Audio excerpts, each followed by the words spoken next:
channel Ngulik Horor.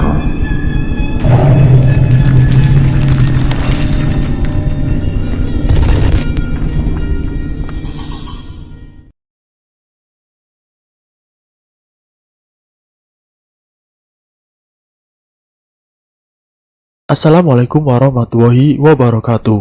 Kembali lagi di channel Ngulik Horor. Channel ini menceritakan tentang kisah-kisah misteri. Pada kesempatan kali ini saya akan melanjutkan kisah misteri yang berjudul Dendam Keluarga Asmara bagian yang kedua. Yuk, daripada kita lama-lama, langsung saja kita lanjutkan ceritanya. Sobri yakin bahwa Asmara sedang mengincar seluruh anggota keluarga Haji Yasir. Selepas keluar dari ruangan itu, mereka berdua menemui Rokib dan Sopran yang sedang ketakutan. "Sobri, Ando!" teriak Sopran.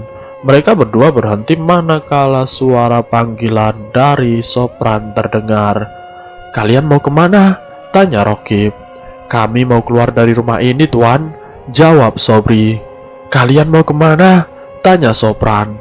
"Entahlah, Tuan, mungkin kita akan keluar ke arah manapun untuk meminta bantuan," jelas Sobri. "Sialan, wanita itu bisa-bisanya meneror kita semua," ucap Rokib. Ando mulai gatal mendengar keluhan mereka berdua. Ia pun mendekati kakak-kakaknya dan berkata, "Puas kan? Puas? Kau tahu, mereka yang terbunuh karena jiwa yang tidak tenang, maka arwahnya akan terus menghakimi para pembunuh hingga tersiksa," teriak Ando. Sopran tidak terima. Ia mulai menghajar Ando dengan bonggeman panasnya. "Cuy, lihat saja, kalian akan dihantui dan dikejar-kejar mereka," jelas Ando. Sobri pun langsung menarik Ando. Sobri mengarahkannya ke sebuah bagasi mobil milik Ando. "Mas, kita mau kemana, Mas?" tanya Sobri. "Kemana saja, asal bisa keluar dari sini," ucap Ando. Sobri segera memasukkan Ando ke dalam mobil. Diikuti oleh Sopran dan Rokib, mereka berdua juga memasuki mobil masing-masing. "Kalian berdua tidak akan bisa lari, bajingan," teriak Sopran. Sobri segera menyalakan mesin dan langsung meninggalkan mereka berdua. Sopran dan Rokib, mereka berdua masih berada di dalam mobil masing-masing. Keduanya masih terjebak di dalam bagasi karena mesin mobil yang tiba-tiba kumat. "Mesinnya tidak mau nyala," teriak Sopran. "Kita harus cepat lari dari tempat ini," ucap Rokib. Baru saja mereka mengatakan hal itu, tiba-tiba hawa merinding menyelimuti keduanya. Pintu ruangan menuju arah bagasi terbuka dengan sendirinya. Terlihat dengan jelas seorang wanita sedang berjalan dengan perlahan ke arah bagasi. Itu Asmara!" teriak Sopran. Sopran yang panik pun langsung keluar mobil, diikuti oleh Rokib. Keduanya berlari ke arah jalan raya. Sosok Asmara masih mengejarnya dari arah belakang. Sopran dan Rokib lari terbirit-birit hingga ia lupa bahwa di depannya telah ada sebuah truk pengangkut pasir. Keduanya seperti dibuat linglung agar tidak fokus terhadap jalan satu sama lain. Tentu saja truk yang tidak bisa mengerem mendadak itu menghantam tubuh mereka berdua hingga terpental tepat di depan halaman rumah. Rokib dan Sopran sekarat. Darahnya mengalir deras di jalanan. Keduanya masih menatap ke arah rumahnya, yang mana tepat di depan rumahnya telah berdiri sosok wanita berwajah mengerikan. Ia adalah Asmara. Sementara Sobri, ia membawa Ando ke sebuah tempat hingga subuh menggema. Sobri tahu bahwa dalang di balik ini adalah seseorang yang tidak menerima akan kematian Asmara. "Mas pernah dengar Segoropati?" tanya Sobri. "Segoropati itu apa?" tanya balik Ando. "Segoropati adalah sebuah dendam yang diarahkan menggunakan sesosok yang telah meninggal dunia," jelas Sobri. "Maksud kamu Asmara ini dibangkitkan kembali untuk membalaskan dendam orang-orang yang tidak menerima kematiannya? Tanya Ando. Benar Mas, di desa kami orang yang melakukan itu adalah sebuah dukun sakti, jelas Sobri. Kau tahu dari mana? Tanya Ando. Di desa kami orang yang mendapati anggota keluarganya meninggal dengan tidak wajar, maka cara ini adalah cara yang dilakukan untuk membalas dendam, jelas Sobri. Lalu siapa yang melakukannya? Tanya Ando. Ayah Asmara, ucap Sobri. Sobri masih terus membawa Ando ke tempat yang aman. Jangkauan Segoropati akan hilang manakala melebihi radius 10 km. Mas, kita berhenti di masjid depan. Kita harus sholat sunnah untuk melindungi tubuh kita, jelas Sobri. Ando pun mengikuti langkah yang dilakukan oleh Sobri. Dia sendiri baru tahu bahwa ritual itu masih dilakukan dengan mengaitkan para dukun sebagai senjata utamanya. Setelah mereka sampai di masjid, keduanya langsung menunaikan ibadah sholat sunnah. Harapan keduanya adalah agar terhindar dari Segoropati yang dilakukan oleh ayah Asmara terhadap keduanya. Setelah usai mereka berdua menunggu subuh bergema. Hal ini harus dilakukannya karena gangguan itu akan terus berlanjut selama permintaan dari orang yang mengadakan ritual ini. Dahulu keluarga kami terkena ritual mematikan ini. Sosok yang dijadikan sebagai alat itu sebenarnya adalah jin peliharaan dukun. Jin itu akan menyamar sebagai seseorang yang telah meninggal, lalu mengganggu targetnya, jelas Sobri. Kenapa kau baru bilang? Tanya Ando. Maaf Mas, takutnya Mas tidak percaya. Soalnya ritual ini akan terus berjalan selama 1 hari penuh. Sirkulasi waktunya hanya bisa dijalankan setiap 7-10 hari sekali, jelas Sobri. Lalu bagaimana mematahkannya? Tanya Ando. Untuk sekarang masih belum bisa diketahui Mas, jawab Sobri. Mereka terus mengatakan hal tentang Segoropati dengan serius. Saat dimana Ando merasakan sesuatu yang tidak enak di dalam pikirannya, ia mulai menanyakan sesuatu hal tentang Segoropati. Ritual ini membunuh seluruh korban? Tanya Ando. Ya, ini tergantung permintaan pihak penuntut kepada dukun tersebut. Jika pihak penuntut meminta korban yang ditumbalkan adalah satu keluarga, maka mereka semua akan mati, jelas Sobri. Aku yakin kedua kakakku telah mati, ujar Ando. Sobri tidak bisa menyangkal asumsi yang diucapkan oleh Ando mengenai keadaan Sopran dan juga Rokib. Sebentar lagi subuh, Mas mau kemana? Tanya Sobri. Aku ingin memastikan keadaan Sopran dan Rokib. Apakah mereka masih hidup? Ujar Ando. Saat dimana azan subuh menggema, ritual itu tidak berlaku lagi. Dibutuhkan paling tidak 7-10 hari untuk kembali melakukan ritual yang sama. Setelah mereka berdua usai menjalankan sholat subuh, Ando meminta giliran dia yang menyetir mobil. Sobri pun menyetujui itu. Tubuh mereka berdua sangat lelah karena berjuang untuk bertahan hidup. Selama dalam perjalanan mereka melihat beberapa kendaraan polisi melewatinya. Mas, sepertinya di depan ada orang kecelakaan, ucap Sobri. Dan benar saja polisi itu sedang mengidentifikasi kematian 2 orang yang dikenal. Mereka berdua adalah Sopran dan juga Rokib. Keduanya meninggal dunia dengan tubuh yang tidak utuh lagi. Darah keduanya membasahi aspal jalanan. Ando menghentikan mobil di pinggir jalan. Ia kemudian berjalan perlahan mendekati orang-orang yang menutupi pandangannya. Minggir, teriak Ando. Minggir. Ando tidak bisa menahan air matanya yang sejak tadi ia tahan. Minggir, beri aku jalan, teriak Ando. Sobri pun mengikuti Ando dari belakang. Maaf mas, mbak, tolong kasih jalan, pinta Sobri kepada orang-orang di sekitar. Kalian siapa? Tanya seorang pengendara yang kebetulan sedang menghalangi jalan Ando dan Sobri. Saya adiknya, teriak Ando. Tentu saja hal ini membuat orang asing itu terdiam. Polisi yang mendengar teriakan orang yang mengaku sebagai adik korban langsung mendekati ke arah suara itu.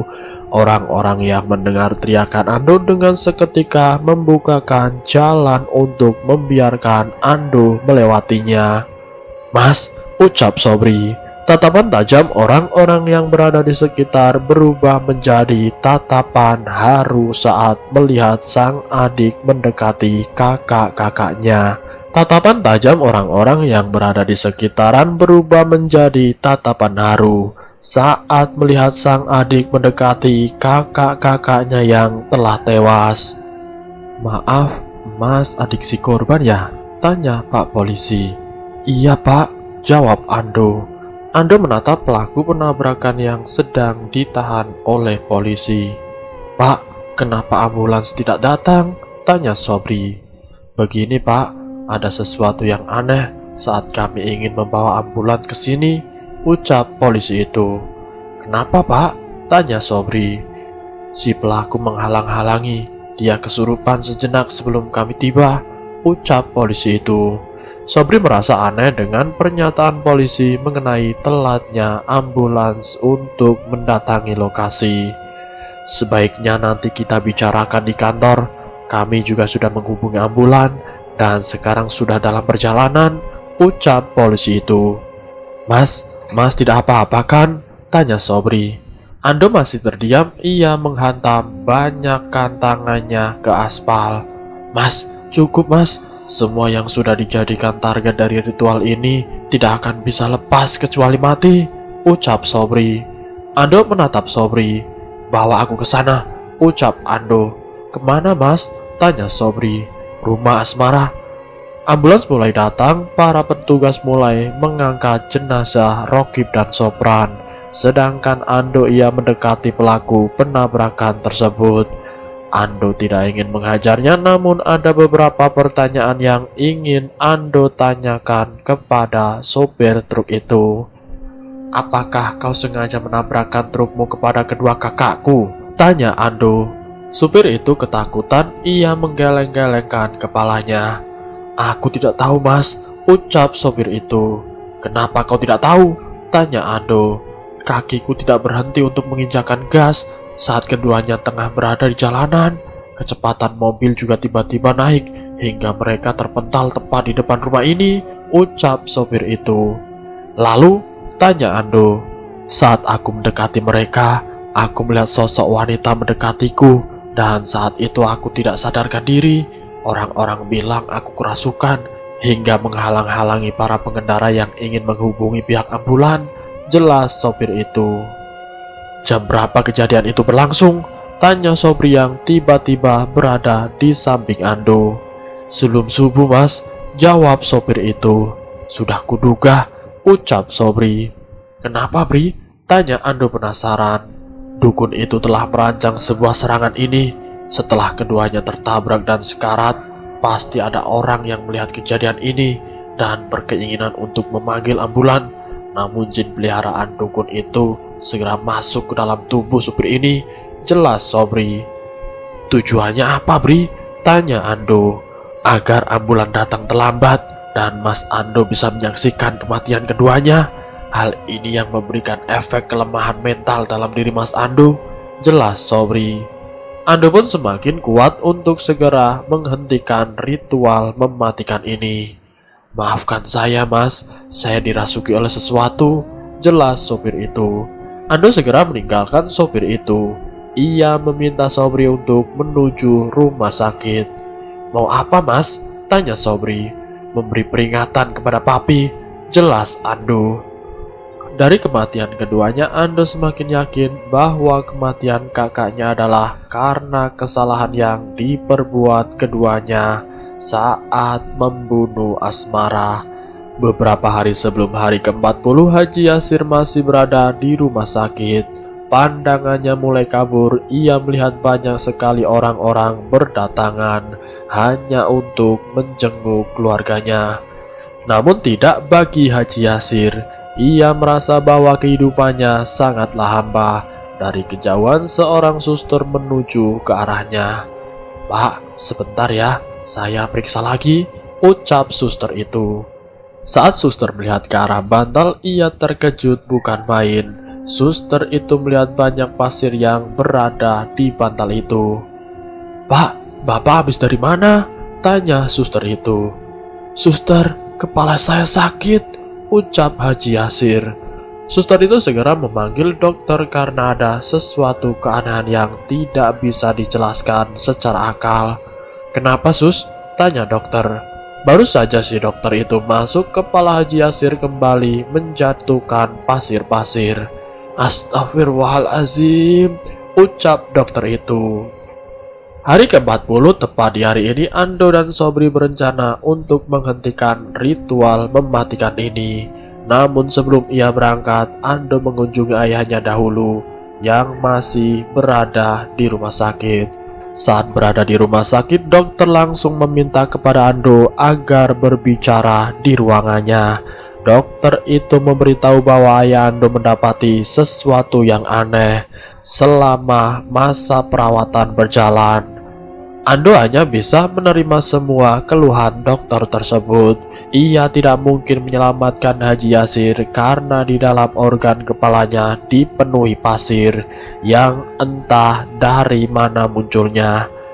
Setelah usai diberitahu, Ando pun menceritakan hal ini kepada Sobri yang menunggunya di luar.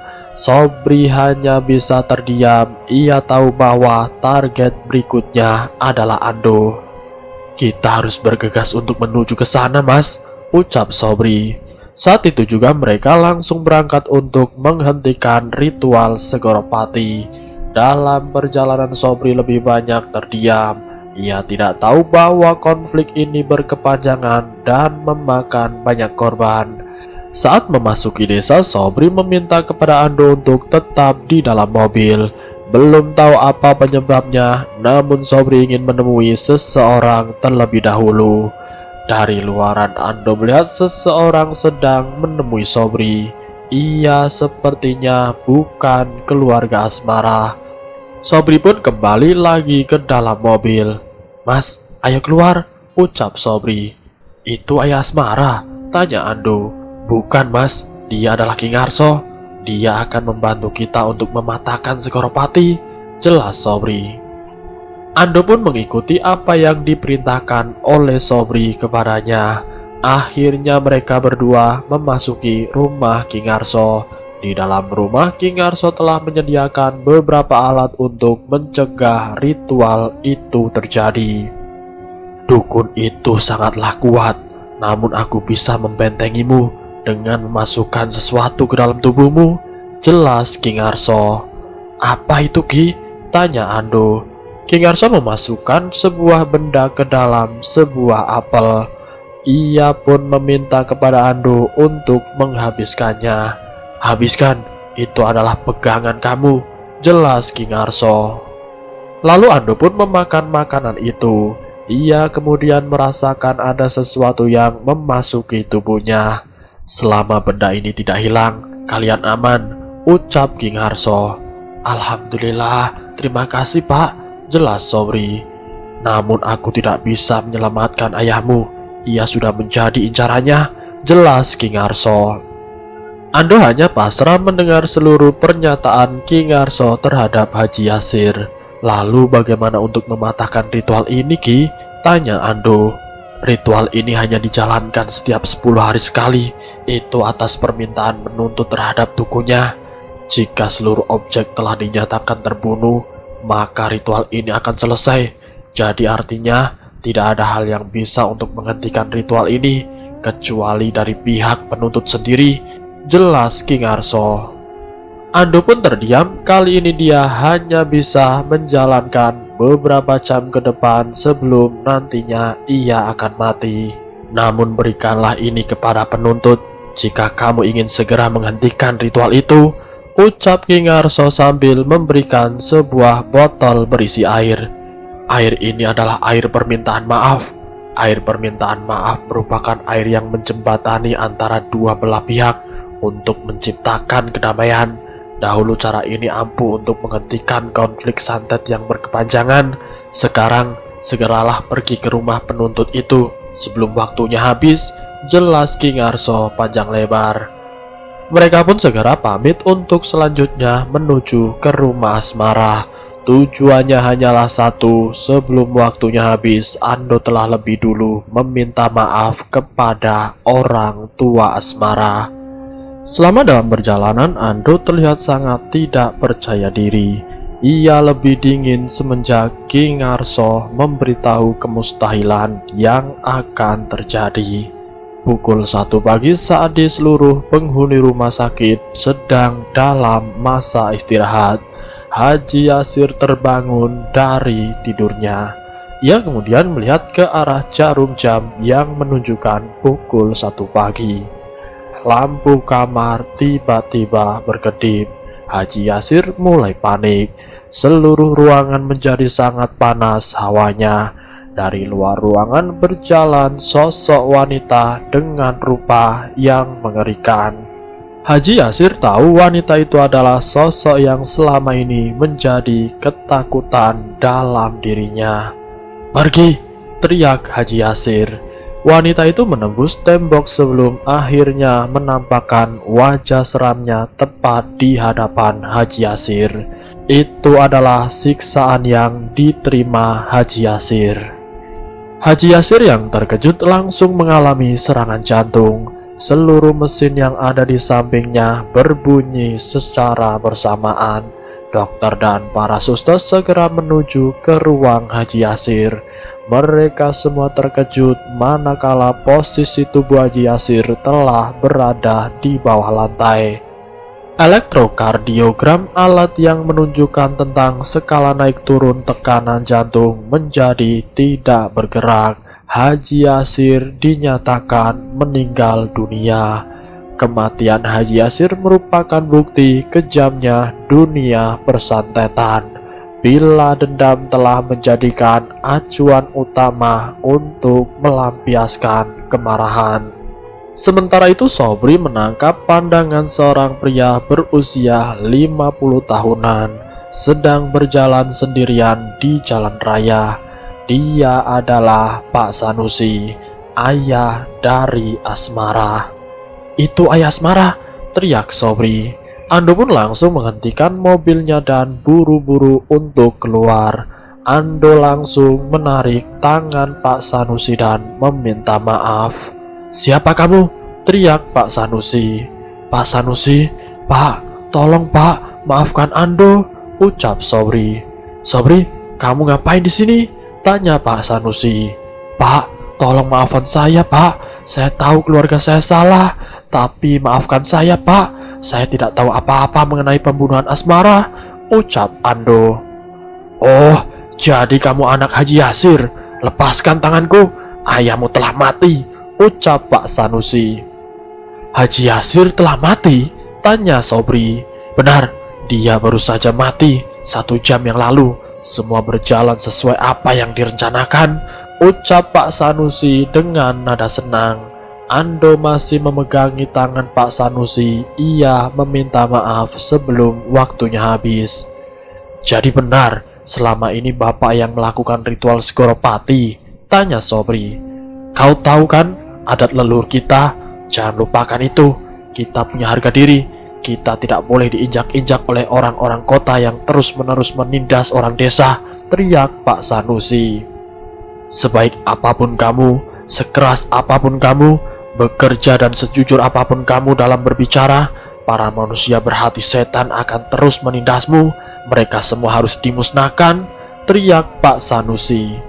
"Tapi Pak, kita tidak memiliki hak semacam itu," ucap Sobri. "Sobri, kau tidak boleh lemah. Mereka ini seenaknya menjatuhkan kita ke jurang yang penuh penderitaan. Seenaknya jidat menyuruh kita seperti binatang. Ujung-ujungnya jika mereka sudah benci, mereka akan menyakiti, bahkan akan membunuh kita," tanya Pak Sanusi. Sobri pun membenarkan perkataan itu. Ia kemudian termenung sambil mengingat saat di mana dirinya ditendang. disiram air kopi, bahkan diinjak-injak oleh semua keluarga Haji Yasir, kecuali Ando seorang.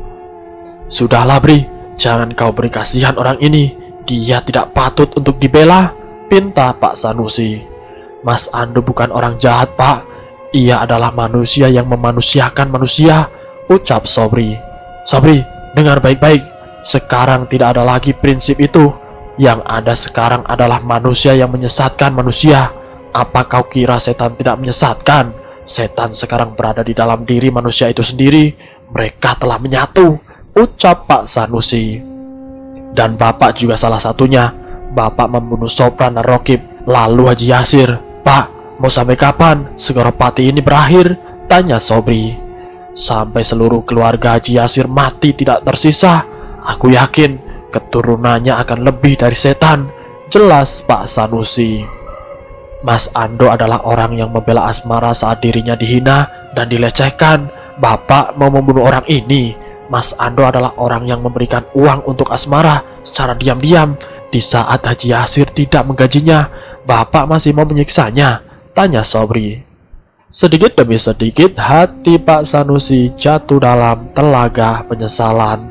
Pak, dendam itu akan berakhir. Setan akan senang kita seperti ini. Sekarang semuanya sudah selesai. Apa yang Bapak mau sudah diselesaikan. Tapi tolong Pak, maafkan Mas Ando, ia tidak terlibat, pinta Sobri. Pak Sanusi pun menyuruh Ando untuk bangkit. Bangunlah nak, aku tahu ada sesuatu yang kau titipkan kepadaku. Berikan itu padaku, pinta Pak Sanusi. Ando pun langsung memberikan sebotol air kepada Pak Sanusi. Ternyata cara pendekatan yang dilakukan oleh Sobri membuahkan hasil. Pak Sanusi langsung meminum air itu sampai habis. Itu artinya kedua belah pihak telah berdamai dan Segoropati telah berhenti. Terima kasih Pak, terima kasih, ucap Ando. Sekarang pulanglah, urus pemakaman ayahmu, pinta Pak Sanusi. Sobri pun langsung memeluk Pak Sanusi. Ia berterima kasih kepada Pak Sanusi karena telah memberikan pintu maaf kepada Ando. Di saat Sobri memeluk Pak Sanusi, ia melihat seorang wanita cantik tengah berdiri di tengah jalan. Ia sambil tersenyum, dan dia adalah Asmara. Asmara, terima kasih, ucap Sobri. Dan selesai. Itulah kisah misteri yang berjudul Dendam Keluarga Asmara. Kisah ini adalah kisah nyata di tahun 2000-an, diceritakan kembali di tahun 2012. Saat pertama kali diceritakan, si penulis mengira bahwa santet adalah tahayul. Namun inilah yang sebenarnya dijadikan hal mengerikan di balik dendam yang berkepanjangan. Semoga cerita ini memberikan banyak pelajaran. Semoga kita bisa mengambil hikmah dari kejadian tersebut. Ambil sisi positifnya dan buang jauh-jauh sisi negatifnya. Terima kasih sudah mampir di channel kami. Jika kalian tertarik dengan video kami, silahkan tekan tombol like, share, dan komen. Tekan subscribe untuk mengikuti video kami selanjutnya. Wassalamualaikum warahmatullahi wabarakatuh.